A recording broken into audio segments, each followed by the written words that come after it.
नमस्कार मित्रों, आज मैं आपके लिए एक कहानी लेकर आई हूँ।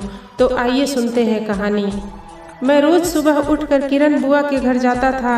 वह मुझे आंवले का मुरब्बा देती और मैं उनके पीछे पीछे घूमता रहता। उनकी आवाज़ गौरैया जैसी पतली थी। हालांकि मैंने उन्हें दाना चुनते नहीं देखा था। कुएं के चबूतरे पर बने बिना मूर्ति वाले मंदिर में वह पीले कनेल के फूल चढ़ाती। पेड़ फूलों से लदा रहता था। जब वह फूल तोड़ती तो मैं नीचे गिरे फूल उठाता। वह हल्के से कहती कि तुम चबूतरे के नीचे मत जाया करो, वहाँ सांप रहते हैं। उनका मुझ पर हक जताना मुझे बहुत अच्छा लगता था। वह मुझे छोड़ किसी और पर हक नहीं जताती थी। बुआ कभी नीली साड़ी पहनती तो कभी पीली और कभी कभी सफ़ेद भी पहन लेती। मन का रंग अच्छा हो तो कपड़े का रंग फीका भी हो तो चलता है। जब मैं 7 साल का था तो किरण बुआ ने मुझसे कहा था कि तुम्हारे फूफा अच्छे आदमी नहीं हैं। उस समय मुझे कुछ समझ में नहीं आया था, क्योंकि फूफा मुझे रोज़ 4 आने वाली टॉफ़ी देते थे। किरण बुआ मेरी सगी नहीं थी, पिता ने उनकी शादी करवाई थी। तब से वह उन्हें भैया कहने लगी थी और मैं उनको बुआ। फूफा बहुत कम घर पर रहते थे। मैं दिन भर बुआ के साथ घूमता रहता, मंदिर, रसोई और आंगन में। दोपहर के वक्त बुआ जब खाना बनाकर आंगन में पड़ी मसहरी पर लेट जाती तो धीरे से मसहरी के पाटे तक जाता और दोनों पाटों में 2 फोटो फ्रेम लगे थे। एक में मिथुन दा और दूसरे में हेमा मालिनी हंसते रहते थे। मैं अक्सर बुआ से पूछता कि ये हमेशा हंसते क्यों हैं। बुआ भी हंस देती। बुआ नींद में परी जैसी लगती और मैं जब उनको देखने जाता तो चप्पल को पैरों से पीछे छोड़ देता। दोपहर की हवा में बुलबुले दिखते और मैं मानो सपने में तितली पकड़ना चाह रहा हूँ। जब धूप आंगन से ट्रेकिंग कर छत की तरफ जाती तो बुआ उठ जाती। वह सोहर गुनगुनाती, शायद जुग जुग जिया तू ललनवा भवनवा के भाग जागल बा। शाम होने के साथ ही बुआ की आवाज़ मध्यम हो जाती। सूरज नदी के किनारे डूबता और वहीं से आटा चक्की के चलने की आवाज़ आती। एक झुंड पक्षी चहचहाते हुए निकल जाते और थोड़ी ही देर बाद एक अकेला पक्षी क्री क्री करता मरड़ाने लगता। उनके पास न नाम न पता, कैसे खोजेगा अपने ठिकाने को। बुआ कहती कि पक्षी अपना घोंसला खोज ही लेते हैं, उनके पास आदमी की तर्ज पर विकल्प नहीं होते। बुआ बीए पास थीं, फूफा जमींदार थे और इस काम के लिए किसी डिग्री की दरकार नहीं थी। वक्त की उम्र का बुआ पर कोई असर नहीं हुआ था।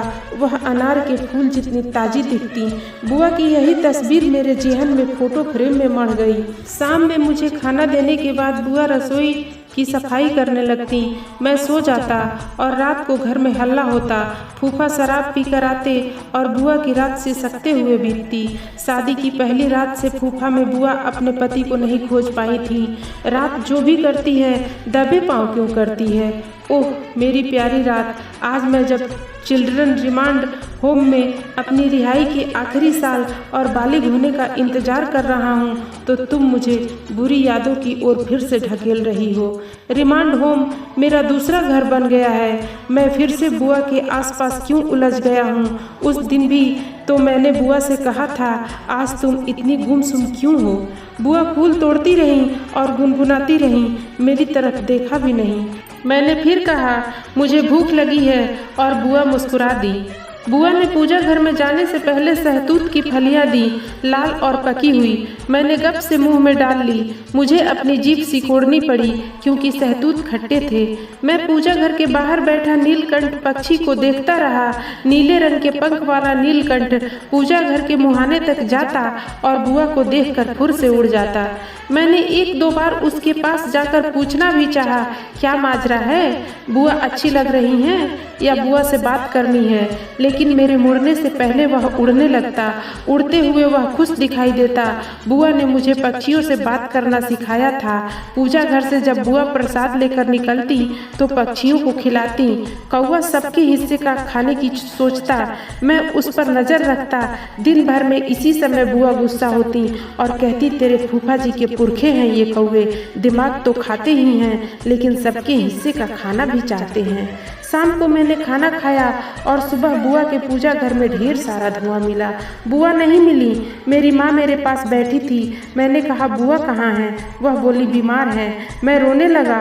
मुझे बुआ के पास जाना है। अपने तख्ते पर बैठे फूफा ने कहा छोरे को बुआ के पास ले जाओ भाई, आखिर वही तो है सबसे करीब बुआ के।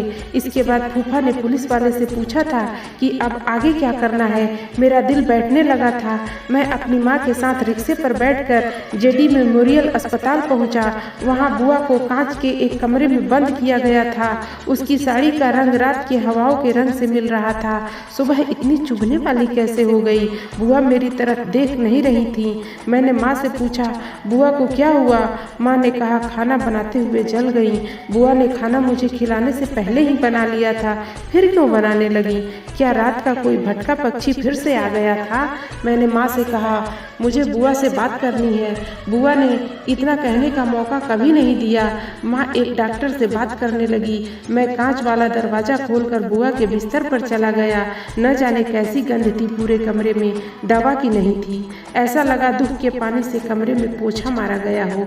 मैंने हौले से कहा बुआ तूने फिर से खाना क्यों बनाया? नीलकंठ गौरैया सब तो खा चुके थे और कौवे भी तो रात में नहीं आते। बुआ मेरी ओर पलटी। बुआ की सिर्फ आंखें दिख रही थीं। उन आंखों से एक आंसू निकला और चेहरे पर लगी पट्टी पर जाकर रुक गया। कहने को जब बहुत कुछ होता है तो आंसू कम निकलते हैं। मैंने बुआ के माथे पर हाथ रखकर उस आंसू को उंगली के पोरों पर लेने की कोशिश की। आंसू सवाल की तरह फिसल गया। डॉक्टर आ गया। उसने कहा बच्चे को ले जाइए, इन्फेक्शन हो जाएगा। अब कौन समझाए इन्हें कि प्यार से बड़ा इन्फेक्शन क्या हो सकता है। माँ मुझे कांच वाले घर से हाथ पकड़ कर ले आई थी। बुआ की आंखों को मैं और पढ़ना चाहता था। बुआ नहीं रही। उनकी आंखों में कई अधूरी कहानियाँ रह गईं और मेरे मन में कई अनगढ़े किरदार। उनका अंतिम संस्कार बनारस के जिस घाट पर किया गया, वहाँ कुछ अंग्रेज लाशों की तस्वीरें निकाल कर कह रहे थे नाइस क्लिक। मुझे बस इसी बात की दरकार थी कि बुआ को आखिरी बार कुछ कहना था जो वह नहीं कह पाई। उनके पंछी, बिना भगवान वाला मंदिर और कनेल के पेड़ अपना अफसाना किससे कहेंगे। फूफा ने मेरे सोने के बाद उस रात बुआ से मारपीट की थी। इसके जिम्मेदार फूफा ही थे जो अब तेरहवीं में आने वाले खर्चे का हिसाब लगा रहे थे। कटहल काटने वाले हंसिये से मैंने फूफा के पेट में 3 वार किए थे। फूफा गिर गए। हंसिये की धार के लिए मैं अच्छे लोहार का शुक्रिया अदा करना चाहूँगा। मैं बुआ को याद करते हुए रिमांड होम में आराम तलब जिंदगी बिताता हूँ। यहाँ नीलकंठ और कौवे आते हैं। बुआ भी कभी कभी दाना लेकर आती हैं। मैं बुआ से कहता हूँ कि मैं जल्द ही रिमांड होम से रिहा होने वाला हूँ। धन्यवाद।